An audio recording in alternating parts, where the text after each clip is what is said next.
আল্লাহ রাব্বুল আলামিন ঈমানদার দিগকে লক্ষ্য করে বলছেন, ইয়া আইয়ুহাল্লাযীনা আমানুত্তাকুল্লাহা ওয়া কুলু কাওলান সাদীদা। হে ঈমানদারেরা, তোমরা আল্লাহকে ভয় করো, তোমরা তাকওয়াকে লালন করো। ওয়া কুলু কাওলান সাদীদা, সর্বদা সঠিক কথা বলো। ইউসলিহ লাকুম আমালাকুম ওয়া ইয়াগফির লাকুম যুনুবাকুম। এই দুটি কথা যদি তোমরা শোনো, আমি আল্লাহ রাব্বুল আলামিন তোমাদের আমলকে সংশোধন করে দিব, তোমাদের অতীতের গুনাহ খাতা মাফ করে দিব।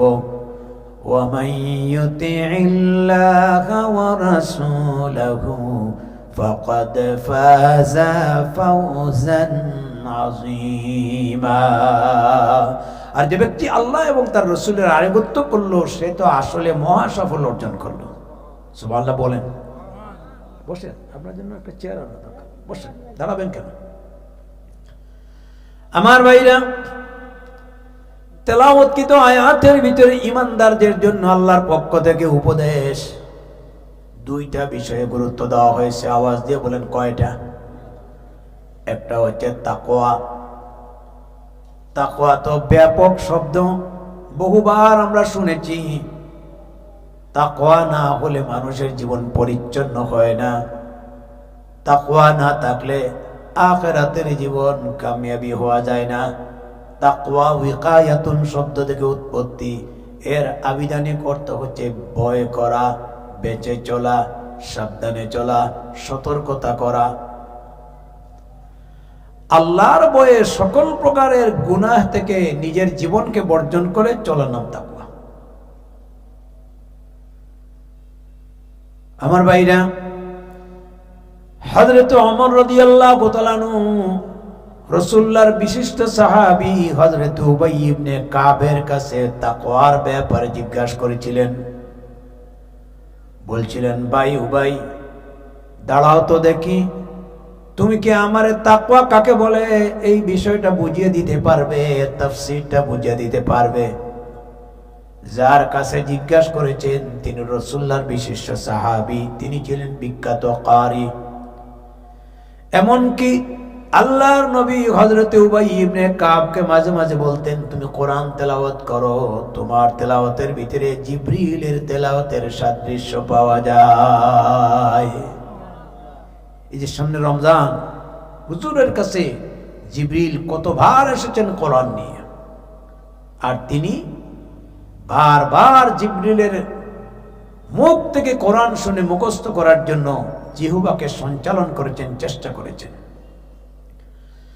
আল্লাহ রাব্বুল আলামিন নবীজির কষ্ট দেখে কোরআনের আয়াত নাযিল করেছেন, লা তুহাররিক বিহি লিসানাকা লিতাআজালা বিহি ইন্না আলাইনা জামআহু ওয়া কুরআনা।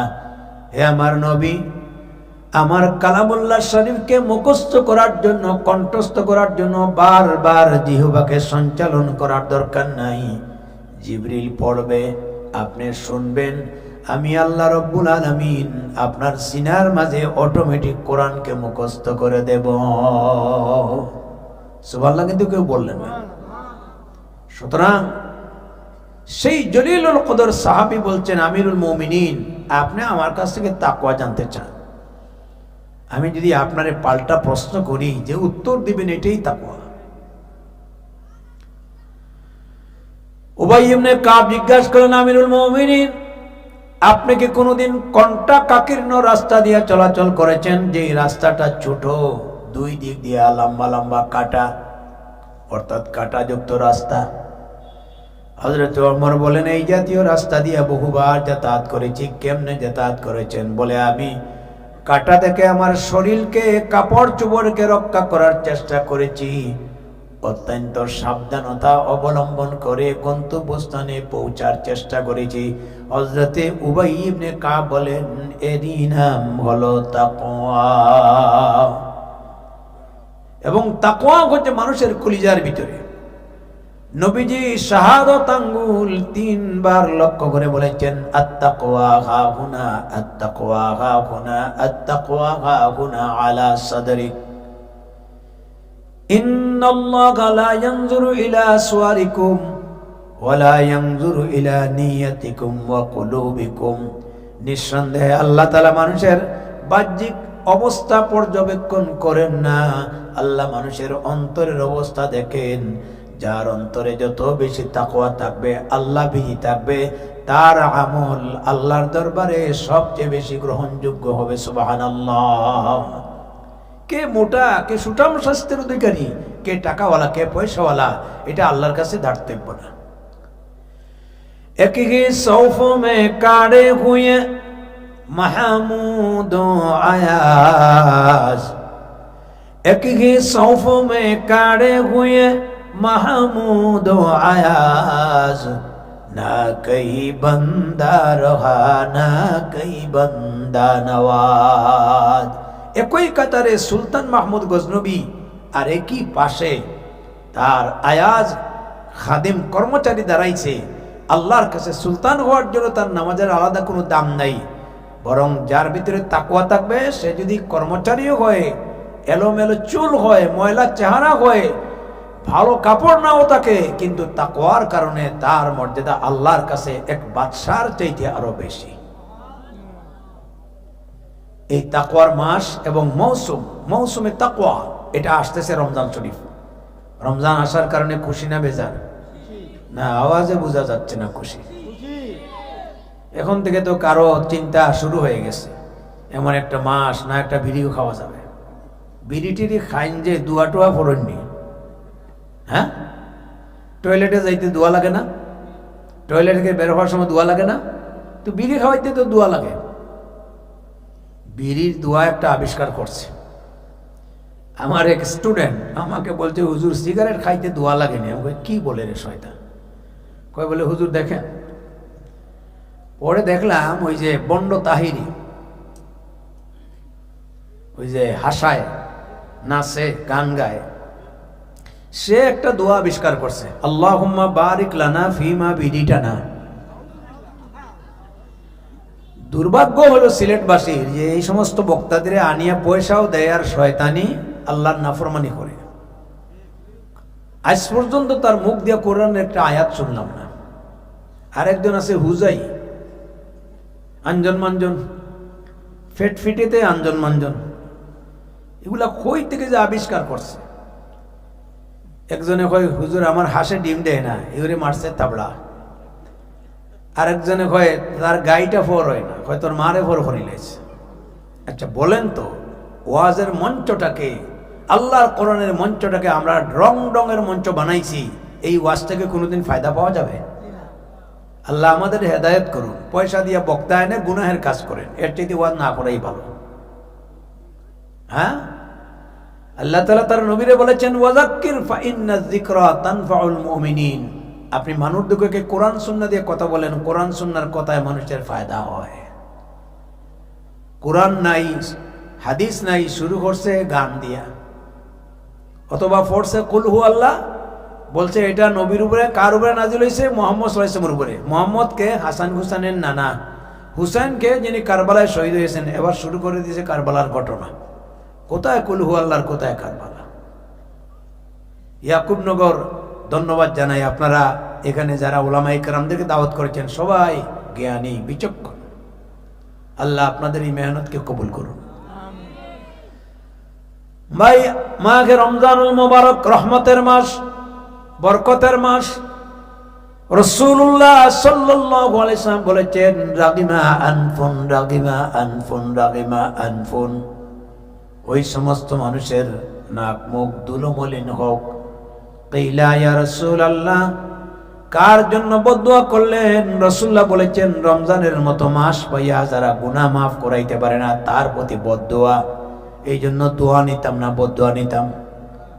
আল্লাহর নবী বলেছেন, মান সামা রমাদানা ঈমানান ওয়া ইহতিসাবান গুফিরা লাহু মা তাকদ্দামা মিন যামবি।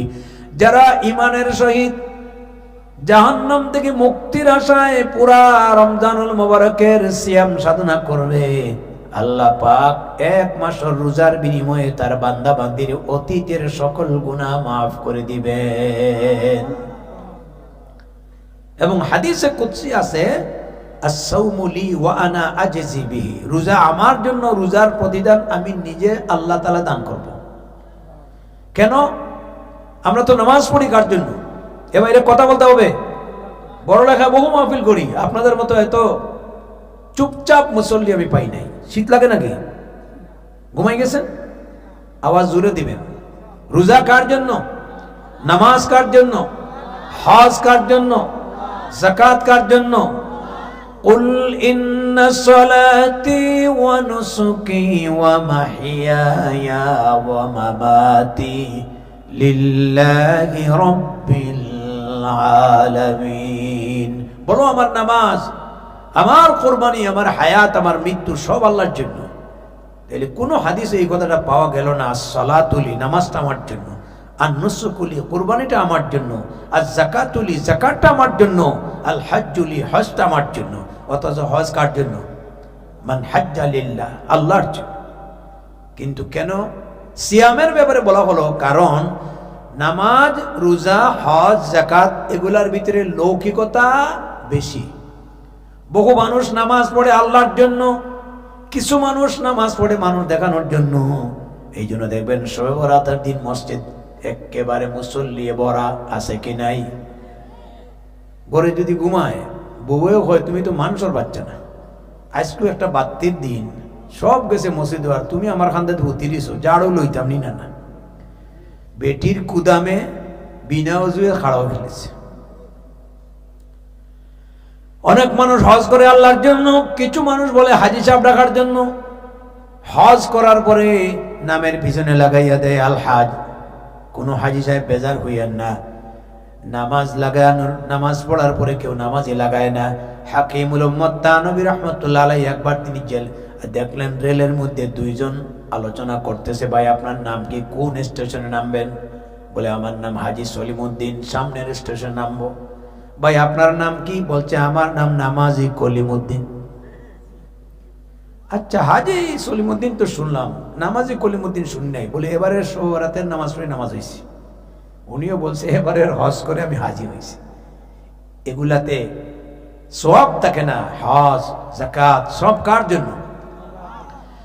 রমজান হচ্ছে এমন একটা বিধান, সুবে সাদিক থেকে নিয়ে সূর্য অস্ত যাওয়া পর্যন্ত সকল প্রকারের খাবার দাবার পানাহার থেকে বিরত থাকা, সেন্সিবল ওয়ার্ক থেকে নিজেকে রক্ষা করা। এই যে সারাটা দিন না খাইয়া থাকলেন, কেউ জানে না আপনি রোজা রাখছেন একমাত্র কার জন্য? জানে কে? কোন পাগল জীবনে মানুষ দেখানোর জন্য রোজা রাখবে না। যার কারণে রাসূলুল্লাহ সাল্লাল্লাহু আলাইহি ওয়াসাল্লাম বলেছেন, লিস-সাইমি ফারহাতান, ফারহাতুন ইনদা ফিতরিহি ওয়া ফারহাতুন ইনদা লিকাই রাব্বিহি। এ নবী জানায়া দিন, যারা রোজা রাখে আমার বান্দা বান্দি রোজাদারের জন্য দুইটা সুসংবাদ। একটা হলো ইফতারের পূর্ব মুহূর্ত, যখন ইফতার সামনে নিয়ে বসে আমার দরবারে দোয়া করে, আমি আল্লাহ পাক ইফতারের পূর্ব মুহূর্ত তার সমস্ত দরখাস্তকে কবুল করে নেই। এই সময় ইফতার নিয়ে টানা হেঁচা করবেন না। কিছু লোক আছে নিজের প্লেটে না দেখে অন্যের প্লেটের দিকে তাকায়, দেখে তার কম না বেশি, অথচ এটাও খাইতে পারতো না। আছে কি নাই? আল্লাহ রাব্বুল আলামিন এই দৃশ্যটা বড় সুন্দর।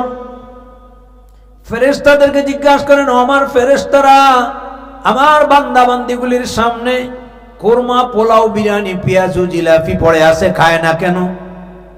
আল্লাহ পাক এই কথা বলার সঙ্গে সঙ্গে ফেরেশতা বলে, রব্বুল আলামিন কিছুক্ষণ পরে খাবে, টাইমের আগে খাইলে রোজা নষ্ট হয়ে যাবে। আল্লাহ বলেন, আমিও জানি, কিন্তু তোমাদেরকে জিজ্ঞাসা করার উদ্দেশ্য হলো এই বান্দাগুলিকে বানানোর জন্য তোমাদের সঙ্গে যখন পরামর্শ করেছিলাম, তোমরা বলেছিলে আতাজালু ফিহা মান ইউফসিদু ফিহা ওয়া ইয়াসফিকুদ দিমা, আল্লাহ আপনার তারিফ আর প্রশংসার জন্য আমরা ফেরেশতারই যথেষ্ট। এদের দুনিয়াতে দিয়েন না, এরা দুনিয়াতে গেলে মারামারি করবে, রক্তপাত ঘটাবে, কাটাকাটি করবে। আল্লাহ বলেন সবাই না, এর ভিতরে আমার মুখলিস বান্দা কিভাবে আমারে ভয় করে রোজা রাখে। তোমরা সাক্ষ্য থাকো, ইফতারের পূর্ব মুহূর্ত আমি আমার রোজাদারের জিন্দেগির গুনাহ মাফ করে দিলাম। এই জন্য এই মাসটা রিহার্সাল, 1 বছরের গুনাহ মাফ। এখন থেকে প্রস্তুতি গ্রহণ করি, প্রিপারেশন অফ রমাদান, যাতে আমাদের রমজান হাতছাড়া না হয়, রমজান যেন আমাদের কাছ থেকে অনায়াসে চলে না যায়, আমরা যেন রমজানের গুনাহ মাফ করাইতে পারি। এই চেষ্টা করতে পারবো তো ইনশাআল্লাহ? ইনশাআল্লাহর আওয়াজটা আরো জোরে বলতে হবে, পারবো তো? মাশাআল্লাহ। আরেকটা পুরস্কার আল্লাহ পাক দিবেন, ওয়া ইনদা লিকাই রাব্বিহি। আল্লাহ পাক কিয়ামতের দিন রোজাদারকে সুযোগ দিবেন আল্লাহর সঙ্গে সাক্ষাৎ করার জন্য। কার সাথে? জোরে বলেন। আল্লাহ রাব্বুল আলামিন জান্নাতীদেরকে যখন বেহেশতে দিবেন, হযরতে আবু সাঈদ খুদরি রাদিয়াল্লাহু তাআলা বর্ণনা করেন, সকাল বেলার নাস্তা হবে, ব্রেকফাস্ট হবে 70,000 প্রকারের আইটেম, মজা থাকবে 70,000 প্রকারের, গ্রাম থাকবে 70,000 প্রকারের। এতগুলি খাবার খাইয়া ডাইজেস্ট হবার জন্য আল্লাহ পাক তার পেটের ভিতরে একটা গ্যাস উঠাবেন। এই গ্যাস যখন নাক মুখ দিয়ে বের হবে, মিশকে আম্বরের গ্রান বের হবে, অপর দিকে জান্নাতি খাবারগুলি হজম হয়ে যাবে। فيهن قاصرات الطرف لم يطمسهن إنس قبلهم ولا جان فبأي آلاء ربكما تكذبان। কোন সূরা জানেন না? সূরা রহমান। 30 পারা কোরআনের ভিতরে সবচেয়ে মজার সূরা। প্রত্যেকটা আয়াতের পরে একটা আয়াত বারবার বলেছেন, ফাবিআইয়ি আলাই রাব্বিকুমা তুকাজ্জিবান। কোরআনে আছে, এক মহিলার নাম রাখা হয়ে গেছে তুকাজ্জিবান। তুকাজ্জিবানের অর্থ হচ্ছে অস্বীকারী। তোমরা কোন কোন নিয়ামত আল্লাহর অস্বীকার করবে? আমার ভাইরা বলছিলাম, আল্লাহ রাব্বুল আলামিন যখন জিজ্ঞাসা করবেন ফেরেশতাদের মাধ্যমে, আমার জান্নাতি বান্দাগুলির খবর নাও, তারা কেমন আছে? জান্নাতীরা বলবে, রব্বুল আলামিন আমরা যা কোরআনে কারীম থেকে শুনছিলাম, উলামায়ে কেরামদের জবান থেকে যা শুনছিলাম, আমরা 100% জান্নাতে আরাম পেয়েছি, সুখ পেয়েছি। আল্লাহ পাক বলবেন, তোমাদের মনে আর কি চায়? বলে আরো চাওয়ার আছে। আল্লাহ পাক বলবেন, একটা জিনিস বাকি আছে যেটা আমার ফেরেশতাও জানো না। 60, 70, 90, 100 বছরের জীবন দিলাম, তোমরা এই জমিনের ভিতরে বারবার সুবহানা রাব্বিয়াল আযীম, সুবহানা রাব্বিয়াল আ'লা, যে আল্লাহর নামে প্রশংসা করে আমার সিজদা দিলে, লুটিয়ে পড়লে, সেই আল্লাহরে তো দেখো নাই। এখন এই জান্নাতে মাঝে মাঝে আল্লাহর সঙ্গে তোমাদের মোলাকাত হবে, আল্লাহর সাথে মুলাকাত হবে। এই কথাটা শোনার পরে তো খুশি হওয়ার কথা। সুবহানাল্লাহ জোরে বলেন। ও আমার ভাইরা, আল্লাহ পাক ফেরেশতাদেরকে বলবেন, জান্নাত সাজাও, পরিপাটি করো, হেলান দেওয়া চেয়ার আনা হবে প্রতিজন প্রতি। এরপরে চেয়ারে বসবে আল্লাহ পাক 70,000 নূরের পর্দা উঠাইয়া তার জলওয়া আফরোজ করবেন। জান্নাতীরা আল্লাহকে দেখতে গিয়ে যে আনন্দ পাবে, এমন আনন্দ এটা ভাষায় প্রকাশ করা সম্ভব না। হযরত আয়েশা বলেছেন, ইয়া রাসূলুল্লাহ আমরা মহিলারও তো আল্লাহকে দেখবো, কিন্তু প্রশ্ন করছে আল্লাহ একজন, আল্লাহ কয়জন? সন্দেহ আছে। আর জান্নাতি হবে crore crore, billion billion, million. এক আল্লাহরে দেখতে গিয়ে তো ঝামেলা বাঁচবে। আল্লাহর নবী বলেন, ইন্নাকুম সাতারাউনা রাব্বাকুম কামা তারাউনা হাযাল কমার। আয়েশা রে, আকাশের দিকে লক্ষ্য করে দেখো, 14 রাতের পূর্ণিমার চাঁদ উদয় হলে দুনিয়ার সব দেশের মানুষে দেখে, কোনো অসুবিধা হয় না। কিয়ামতের দিন জান্নাতের ভিতরে এক আল্লাহর সঙ্গে জান্নাতীদের মুলাকাত হবে, আল্লাহর দিদারে কোনো ধরনের ব্যাঘাত হবে না। আর জোরে বলেন সুবহানাল্লাহ। আমরা এই আল্লাহরে চাই কিনা? যদি চাই আমাদেরকে কি করতে হবে? বেশি বেশি পরিমাণে তাকওয়া অর্জন করতে হবে, নম্বর 1। 2 নম্বর হচ্ছে ওয়াকুলু কাউলান সাদীদা, সর্বদা সঠিক কথা, সত্য কথা বলতে হবে। বাংলাদেশের মানুষের মিছা মাতে না, মাতেনি। হ্যাঁ, বড়লেখাতে আসেনি মৃত্যুক।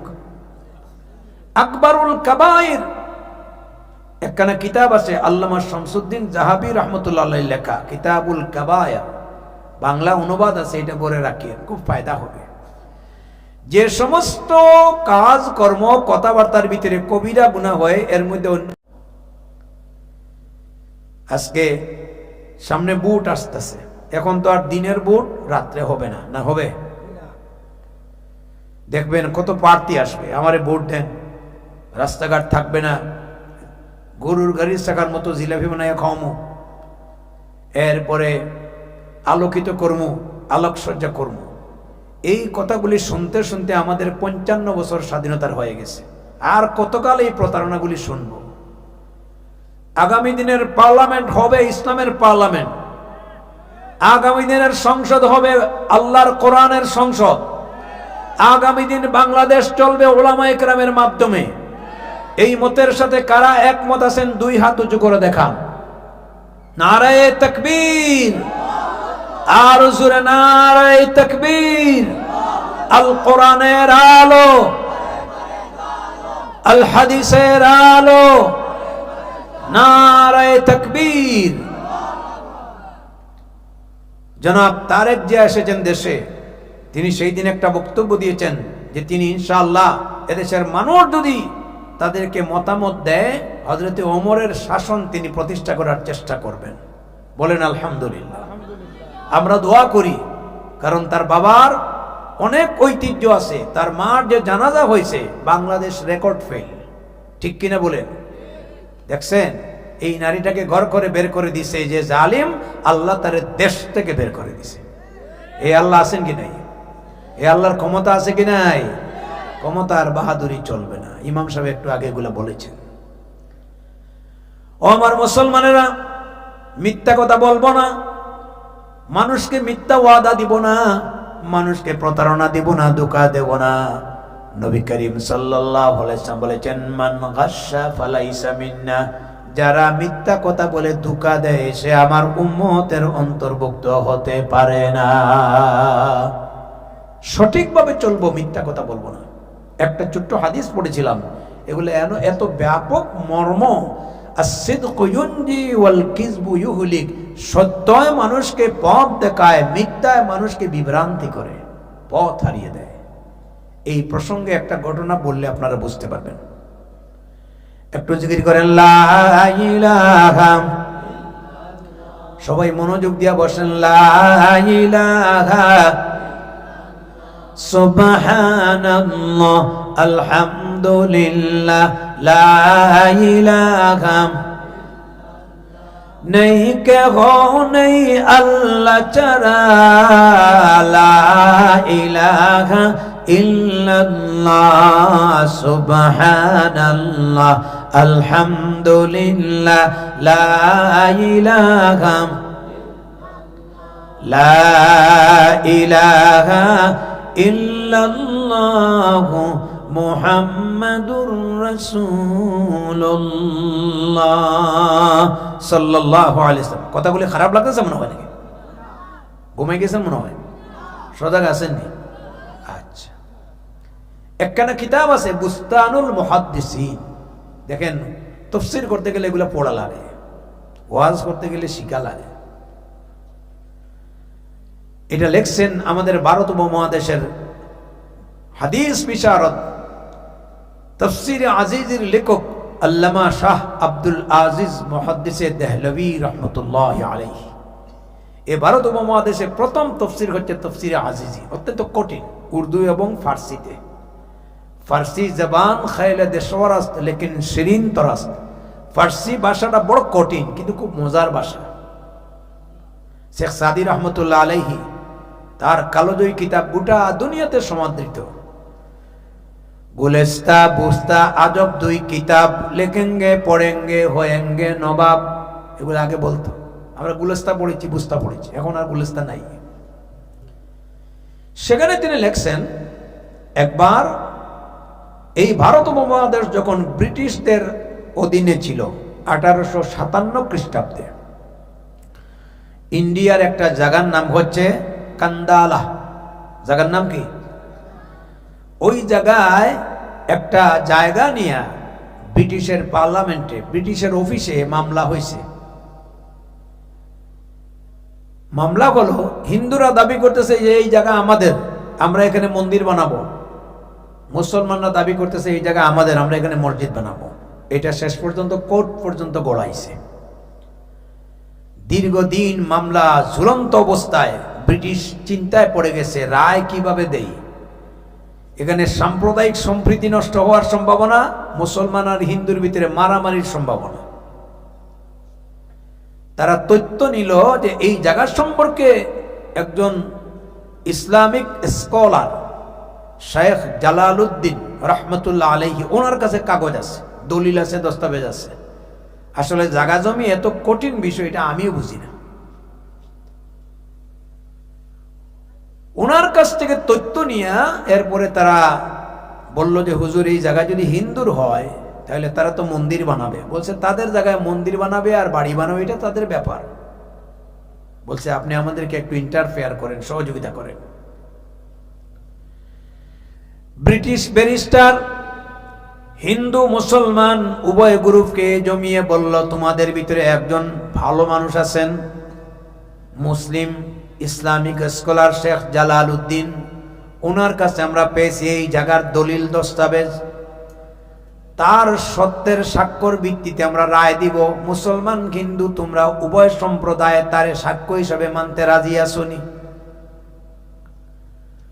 হিন্দুরা বলে আমরা রাজি আছি, কারণ আজ পর্যন্ত তাকে কারো জায়গা জমির বিরুদ্ধে মিথ্যা কথা বলতে শুনি নাই। মুসলমানরা বলছে আমরাও মানতে রাজি, কারণ সে আমাদের জাতি ভাই। সে আমাদের কোন ভাই? জাতি ভাই। এবার ডেট দেওয়া হলো, তারিখ মোতাবিক হাজারো হাজারো মানুষের সমাগম করলো কোর্টে। পিন পতন নীরবতা। ব্যারিস্টার যখন তিনি কাগজগুলি পড়ে শোনাচ্ছিলেন, এক পর্যায়ে বললেন, হিন্দু মুসলমান সম্প্রদায়ের ভিত্তিতে যাকে আমরা সাক্ষ্য মেনেছি তিনি শেখ জালালউদ্দিন, তার কাছে কাগজপত্র আমরা ভালো করে তথ্য উপাত্য নিয়ে দেখেছি এই জায়গার মালিক হিন্দু, অতএব রায় দেওয়া হলো হিন্দুদের পক্ষে। আওয়াজ দিয়ে বলেন আল্লাহু আকবার। বাস্তবিক পক্ষে যদিও এখানে দেখা গেছে মুসলমান হারছে, কিন্তু ইসলাম জিতছে, ঠিক কিনা? ইসলামে আসেনি মিছা কথা বলা, ইসলামে আছে কারো প্রতারণা করে, কারো বাড়িঘর দখল করা। মুসলমানদের চোখে পানি, সবাই বিদায় হয়ে গেল, হিন্দুরা মহা খুশি, তবে তারা ছিল মাইনরিটি, মুসলমান মেজরিটি। কান্দালা শহরে হিন্দুদের ব্রাহ্মণ গভীর রজনীতে সমষ্টিগতভাবে হিন্দুদেরকে জাগিয়ে একত্রিত করে বলল, এই জায়গাটার হুকুম ব্যারিস্টারের পক্ষ থেকে, জজের পক্ষ থেকে পাওয়ার কারণে তোমরা খুশি না বেজার? বলে খুশি। বলে যার স্বাক্ষর ভিত্তিতে জায়গার মালিক হলাম এই লোকটারে তোমরা চিনো? বলে তিনি একজন ভালো মাপের মানুষ। বলে তিনি কেন আমাদের পক্ষে রায় দিলেন, সাক্ষ্য দিলেন? বলে আমরা জানি না। বলে ইনি পারফেক্ট মুসলমান, যারা কোরআন পড়েছে, হাদিস পড়েছে, সত্যিকারের মুসলমান কোনোদিন মিথ্যা কথা বলতে পারে না। আর যে নবী করিম সাল্লাল্লাহু আলাইহি সাল্লাম তিনি মিথ্যা বলা নিষেধ করেছেন। কোরআন সত্যের বাণী, নবী সত্যের বাণী, নবী মিথ্যা বলেন নাই, ইসলাম সত্যের ধর্ম। অতএব এত সুন্দর ধর্মের বিনিময়ে যে জায়গাটা আমরা পেলাম, সেই সত্যের ধর্ম থেকে আমরা কেন পিছপা থাকবো? সবাই বলে তাহলে চলুন যেই হুজুরের সত্যের সাক্ষীতে আমরা এই জায়গার মালিক হইছি, আমরা তার দরবারে গিয়া কলিমা পড়ে মুসলমান হয়ে যাব। as-sidqu yunji wal kizbu yuhlik। Sheikh Jalaluddin রাহমাতুল্লাহ আলাইহি তার একটা অভ্যাস ছিল, তিনি রাত্রে জাগতেন, গভীর রজনীতে তিনি তাহাজ্জুদের নামাজের জন্য উঠতেন, ওযু করতেন, কিয়ামুল লাইল, সালাতুত তাহাজ্জুদ, সালাতুত তাসবিহ, কোরআন তেলাওয়াত করতেন। কারণ গভীর রজনীতে আল্লাহর সঙ্গে কানেকশন রাখার মাধ্যম হচ্ছে সালাতুত তাহাজ্জুদ। নবী করিম সাল্লাল্লাহু আলাইহি ওয়াসাল্লামের নিত্যনৈমিক অভ্যাস ছিল, মাঝে মাঝে ঘুমে লম্বা হয়ে গেলে স্বয়ং আল্লাহ জাগিয়ে দিতেন। আল্লাহ পাক বলছেন, ইয়া আইয়ুহাল মুযাম্মিলু কুমিল লাইলা ইল্লা কালিলান নিসফাহু আও ইনকুস মিনহু কালিলা আও জিদ আলাইহি ওয়া রাত্তিলিল কুরআন তারতিলা। কেউ কিন্তু সুবহানাল্লাহ বললেন না। এ কামলিওয়ালা নবী, শীতের দিন সবার গায়ে চাদর আছে না? চাদর আবৃত্তিকারী নবী, কুমিল্লাইল, রাত্রে উঠুন, অথবা রাত্রের মধ্যভাগে অথবা রাত্রের শেষ ভাগে কাফিরগুলি দরজা জানালা লাগাইয়া ঘুমায়, জীবন মরণ ঘুমে আছে। আপনি জায়নামাজে দাঁড়িয়ে নামাজ পড়ুন, আপনার কোরআন তেলাওয়াত শোনার জন্য আমি স্বয়ং আল্লাহ রাব্বুল আলামিন প্রথম আসমানে। বেশি করে কোরআন পড়বেন, তাহাজ্জুদের সালাত পড়ার চেষ্টা করবেন। আল্লাহর কোরআন নামাজে দাঁড়ায় পড়ার ভিতরে যে মজা, যে স্বাদ, এটা ভাষা দিয়ে বোঝানো যাবে। আবার ভাইনা, সমস্ত হিন্দু সম্প্রদায় শেখ জালালউদ্দিনের বাড়িতে গিয়া জটলা বাঁধল, অবরুদ্ধ করে ফেলল। দরজা খুলে জিজ্ঞাসা করলেন, তোমরা কারা? বলে, গতকালকে আপনি রায় দিয়েছেন, সেই রায়ে আমরা যারা জায়গা পেয়েছি হিন্দু সম্প্রদায়। তিনি বললেন, তাহলে তোমরা যেহেতু খুশি হয়ে গেছো, আমার বাড়িতে অবরুদ্ধ করেছে কেন? বলছে, হুজুর এসেছি আপনার সততার কারণে, যে জায়গাটা আমরা পেয়েছি মন্দির বানানোর জন্য, আমরা এই সত্যের স্বাক্ষর ভিত্তিতে আজ সমস্ত হিন্দু সম্প্রদায় এসেছি শাহাদা পাঠ করে মুসলমান হওয়ার জন্য। তিনি বললেন, তাহলে আমার ওযু করতে দাও। উত্তম রূপে ওযু করলেন, এরপরে 2 রাকাত নামাজ পড়ে আল্লাহর দরবারে মুনাজাত করলেন, আয় আল্লাহ, জীবনে যদি কোনো ভালো কাজ করি, যে কাজের জরিয়ায় আমি জাহান্নাম থেকে মুক্তি পাবো, সুতরাং আজকের কাজটাকে আমার নাজাতের ওসিলা বানাইয়া দিও। 2 রাকাত নামাজ পড়ে জালালউদ্দিন বললেন, তোমরা সবাই পড়ো লা ইলাহা ইল্লাল্লাহু মুহাম্মাদুর রাসূলুল্লাহ সাল্লাল্লাহু আলাইহি ওয়াসাল্লাম কলিমা পড়ে মুসলমান হয়ে গেল। এবার তারা আরেকটা আবদার জানালো, হুজুর আমাদের আরেকটা দরখাস্ত। কি দরখাস্ত? বলে, যেই জায়গাতে আমরা মন্দির বানানোর কথা ছিল, যেহেতু আমরা মুসলমান হয়ে গেছি, আমাদের অপর মুসলমান ভাইদেরকে নিয়ে আপনার মাধ্যমে এই জায়গাতে একটা মসজিদ উদ্বোধন করব। চিন্তা করেন, একটা সত্যের সাক্ষ্যের ভিত্তিতে যেই জায়গাতে মন্দির হওয়ার কথা ছিল, আজকে এই জায়গায় কি হচ্ছে? যে মানুষগুলি ছিল সাম্প্রদায়িক সম্প্রীতি নষ্ট করার, তারা ছিল হিন্দু সম্প্রদায় নগণ্য, আজ সত্যের সাক্ষ্যের ভিত্তিতে এই মানুষগুলি হয়ে গেল মুসলমান। সুবহানাল্লাহ। আজও পৃথিবীতে ইসলাম আছে, কিয়ামত পর্যন্ত থাকবে কিনা? ইসলাম আসে নাই তরবারির বদৌলতে, লা ইকরাহা ফিদ্দিন। ইসলাম এসেছে আদর্শের ভিত্তিতে। কিয়ামত পর্যন্ত বিশ্বের মানচিত্রে ইসলাম থাকবে রাসূলুল্লাহর চরিত্রের বদৌলতে। আল্লাহ পাক বলেছেন, ওয়া ইন্নাকা লাআলা খুলুকিন আযীম। হে নবী, আমি আপনাকে উত্তম চরিত্রের মডেল বানাই এই পৃথিবীতে প্রেরণ করেছি। সুবহানাল্লাহ। তাহলে 2 নম্বর আল্লাহর বিধানগুলো আমরা মিথ্যা কথা বলবো না। আজকে তাফসীর থেকে ওয়াদা দিতে পারবো?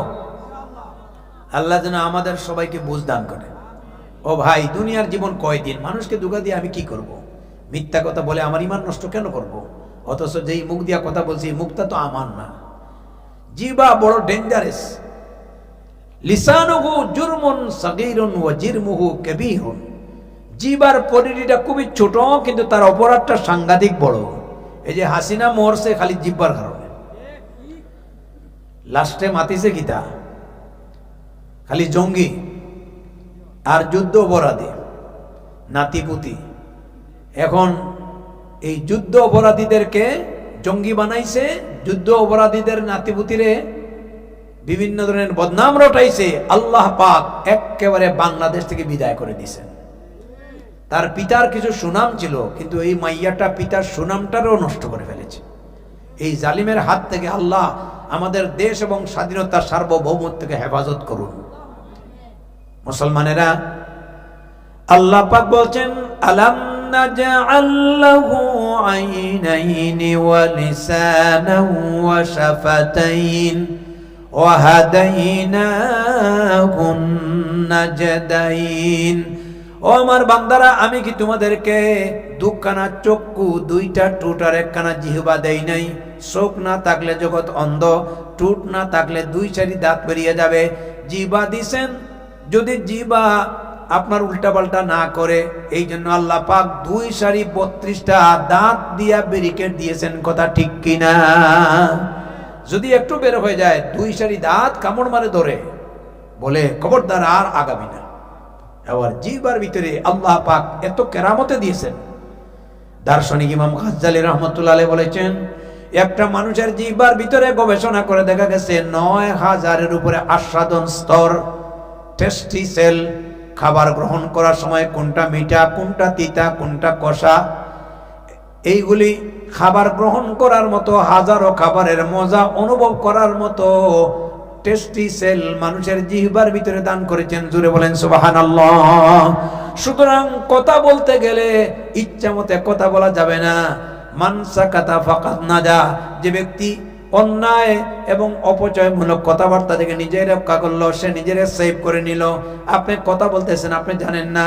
আল্লাহ পাক বলছেন মা ইয়ালফিযু মিন কাউলিন ইল্লা লাদাইহি রাকীবুন আতীদ।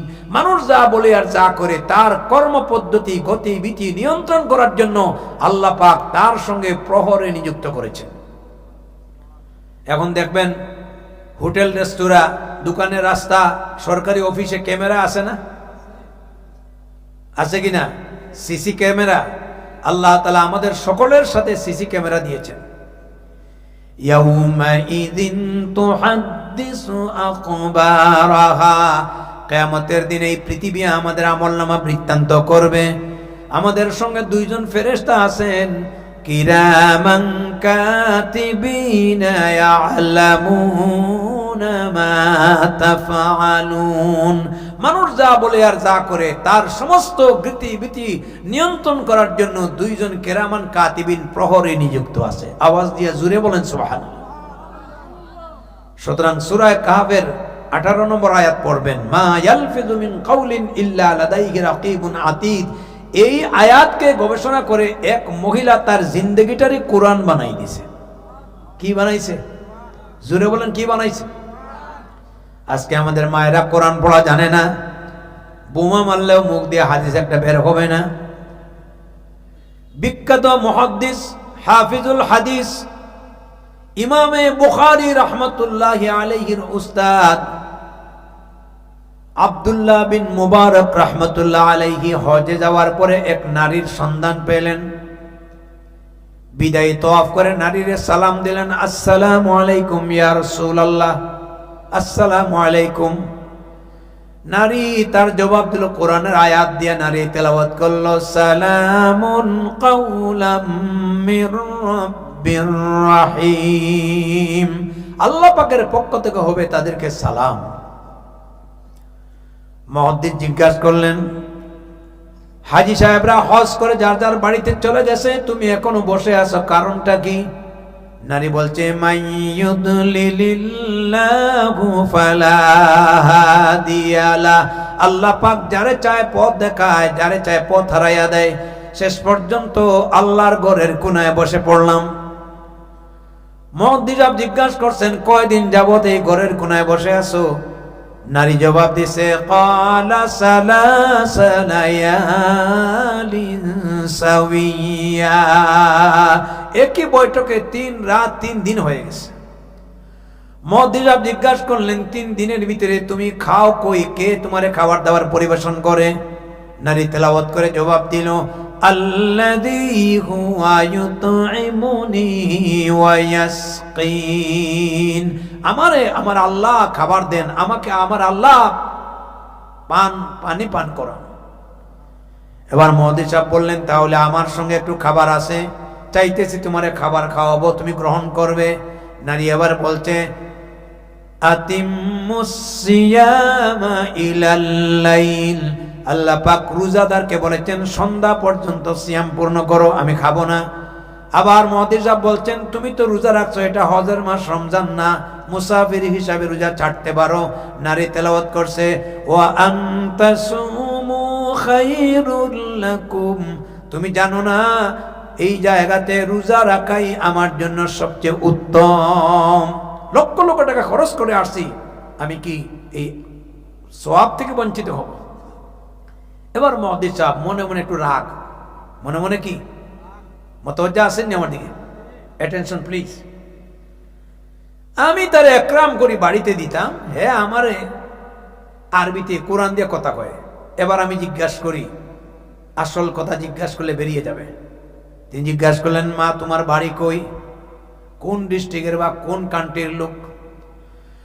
আল্লাহর বান্দা তেলাওয়াত করলো সুবহানাল্লাযী আসরা বিআবদিহি লাইলাম মিনাল মাসজিদিল হারামি ইলাল মাসজিদিল আকসা, পবিত্রতম ওই সত্তা আল্লাহ পাক যিনি তার প্রিয় বান্দাকে বাইতুল্লাহ থেকে মসজিদে হারাম মসজিদে আকসা পর্যন্ত মেরাজ করিয়েছিলেন। এর মানে হলো আমার বাড়ি ফিলিস্তিন, হজ করতে আসছি বাইতুল্লাহ। তিনি জিজ্ঞাসা করলেন আমার সাথে গুড়া উট আছে, এই উট দিয়া তোমার গন্তব্যস্থানে পৌঁছাই দিব, তুমি কি যাইতে রাজি আছো? নারী বলছে ওয়া ইন তাফআলু মিন খায়রিন ইয়ালামুহুল্লাহ, তোমার এই প্রস্তাবে রাজি আছে। মুহাদ্দিস সাহেব এবার উটের লাগাম ধরে দাঁড়িয়ে আছেন আর বলছেন সাবধানে উটের উপরে সওয়ার হও, উট চড়ার অভ্যাস আছে কিনা।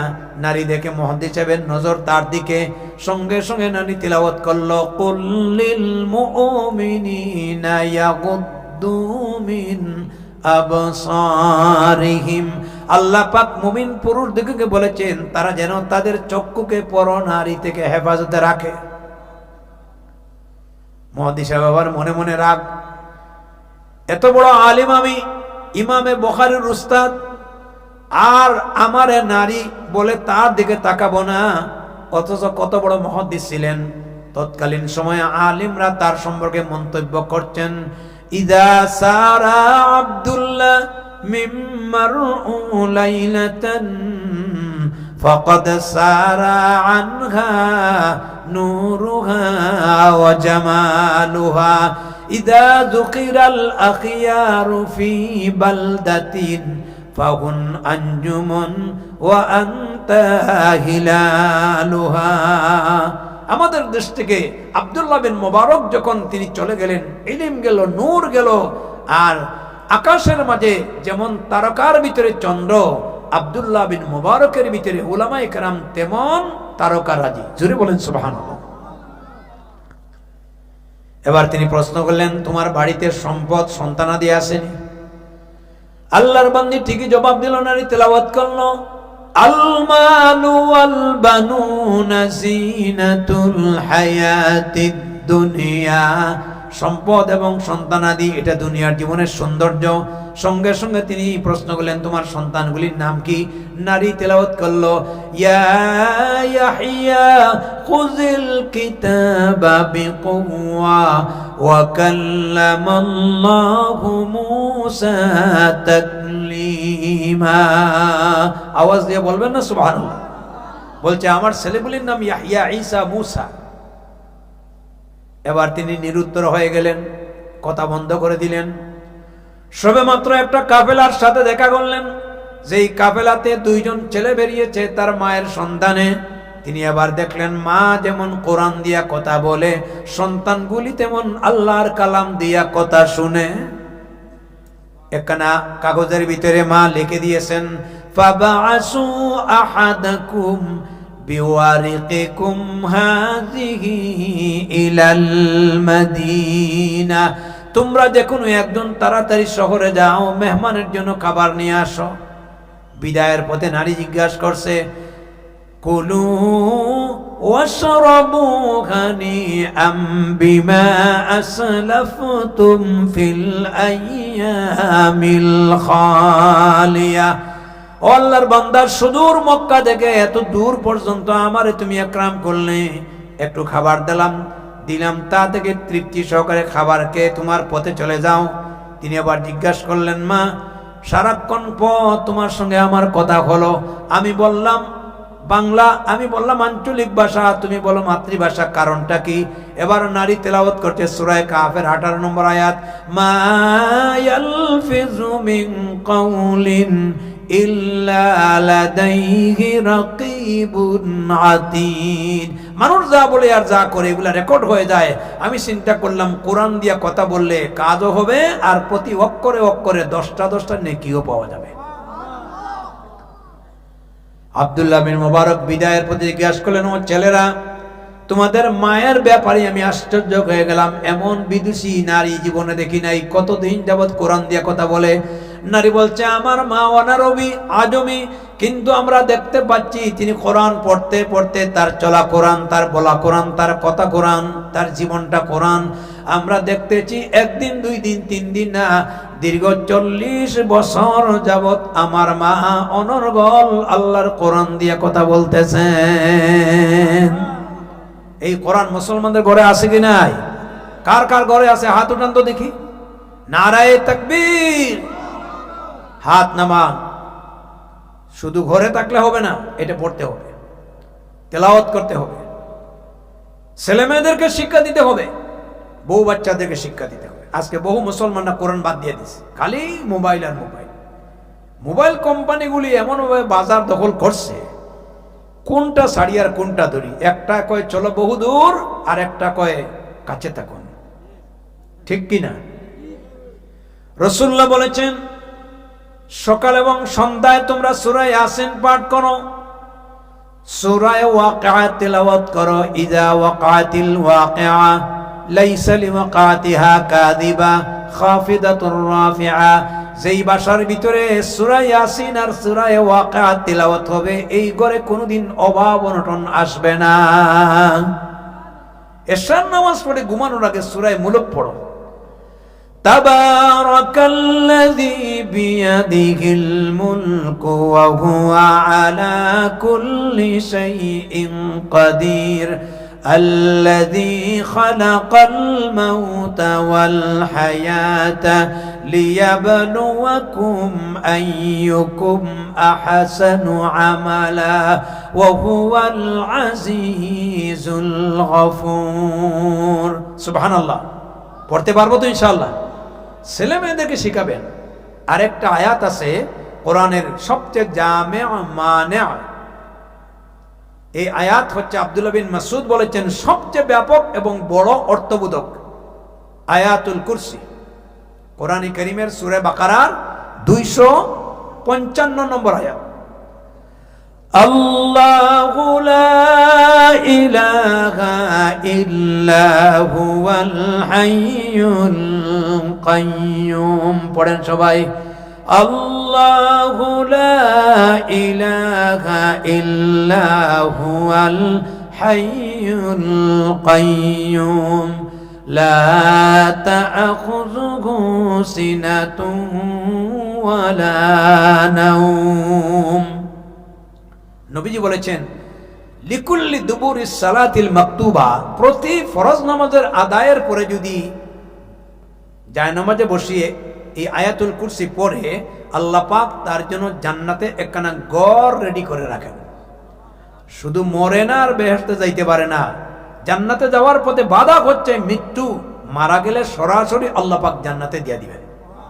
কিন্তু কবিরা গুনাহ থাকতে হবে না। কবিরা গুনাহ থাকলে মাফ চাইতে হবে, তওবা করতে হবে। আরেকটা গুরুত্বপূর্ণ ঘটনা, যদি কেউ এশার নামাজ পড়ে আয়াতুল কুরসি পড়ে, আল্লাহুম্মা বিইসমিকা আমুতু ওয়া আহইয়া, এই দোয়া পড়ে ঘুমায়, সারাটা রাত আল্লাহ পাক 70,000 ফেরেশতা নিয়োজিত করেন তার নিরাপত্তার জন্য। সুবহানাল্লাহ, আরো জোরে।